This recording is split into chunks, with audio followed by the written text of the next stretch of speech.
Have you ever gone jewelry shopping and heard someone say, "This ring is 18 karat and 1 carat," and suddenly felt confused?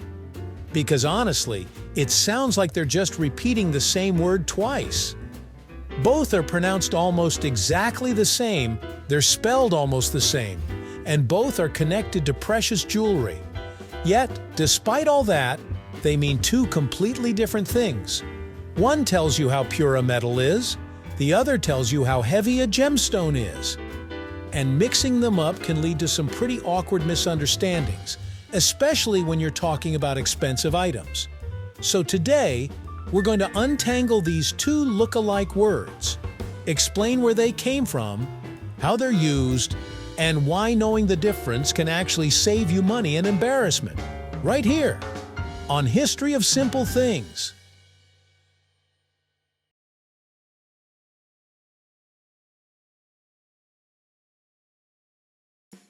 Let's start with carat, spelled with a K.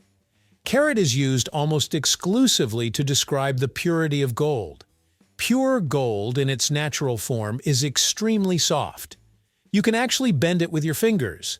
That softness makes it impractical for everyday jewelry because rings, bracelets, and chains would easily scratch, dent, or lose their shape.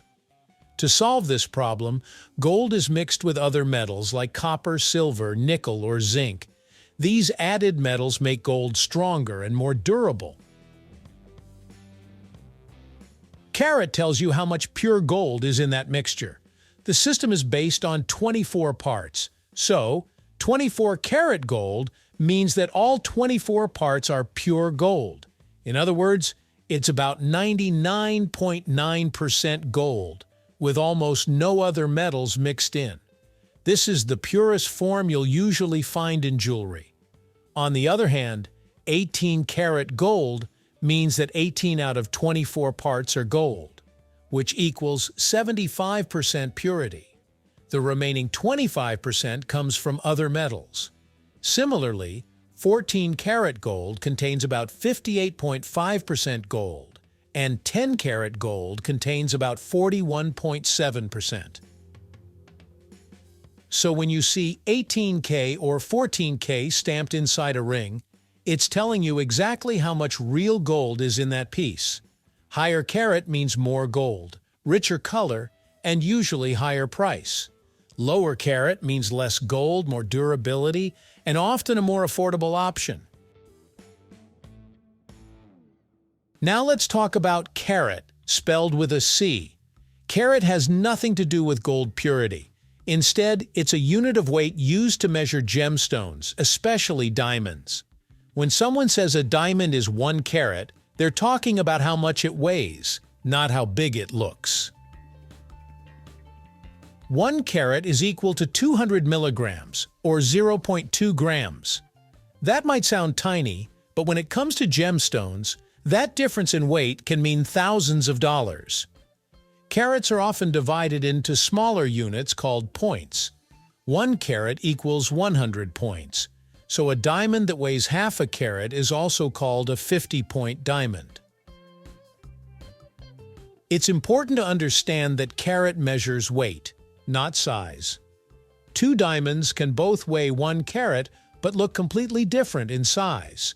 That's because their shape, depth, and cutting style affect how they spread across the surface. A shallow diamond may look wider, while a deep diamond may look smaller even though they weigh the same. Interestingly, carat and carat actually come from the same ancient origin. Thousands of years ago, merchants in the Middle East and Mediterranean used tiny seeds from the carob tree to weigh gemstones. These seeds were surprisingly consistent in weight, making them useful as natural measuring tools. In Greek, the word for these seeds was karation. Over time, this word traveled through different languages. In Arabic, it became Karat. In medieval Europe, it turned into carat for gemstone weight. Meanwhile, gold purity measurements evolved separately, but they kept a similar-sounding word, which eventually became carat in English to avoid confusion with gemstone carat. So even though the words sound alike today, they slowly developed into two different systems with two different meanings. In real life, both carats are often used together. Imagine you're buying an engagement ring. The salesperson might say, "This is an 18-carat gold ring with a 1-carat diamond." That sentence contains both terms, and now you know exactly what it means. The ring itself is made of gold, that is 75% pure, and the diamond weighs 0.2 grams. These two measurements describe different parts of the same piece. Carat tells you about the metal. Carat tells you about the stone. One doesn't affect the other. A ring can be 24-carat gold with a tiny diamond or 10-carat gold with a massive stone. They are separate qualities. Understanding the difference between the two can protect you from being misled. Some people hear high carat and assume it means high-quality gold, which is incorrect. Others think a higher carat diamond automatically means better beauty, which also isn't always true. Cut, clarity, and color matter just as much. If you're buying gold jewelry, pay attention to carat. If you're buying diamonds or gemstones, pay attention to carat. Knowing which word applies to what helps you compare prices properly and make smarter choices. So in the end, carat and carat may sound like twins, but they mean very different things in the world of jewelry. Carat tells you how pure your gold is and how much real precious metal you're getting, which directly affects its strength, color, and long-term value.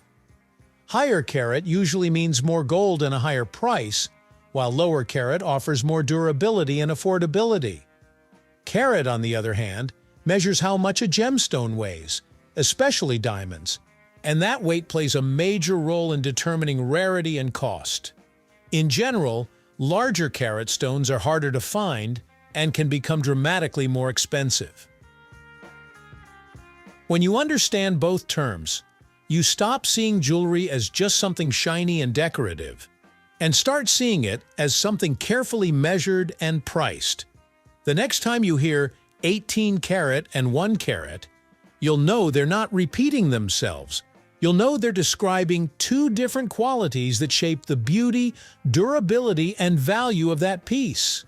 Together, carat and carat tell the full story behind why jewelry costs what it does and what you're really paying for when you choose to wear it.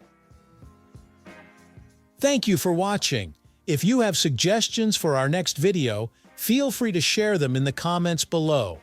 We'll be sure to give you an acknowledgement for your contribution. Thank you for joining us on this journey through the history of simple things. Don't forget to like, subscribe, and stay tuned for more stories woven through the smallest details.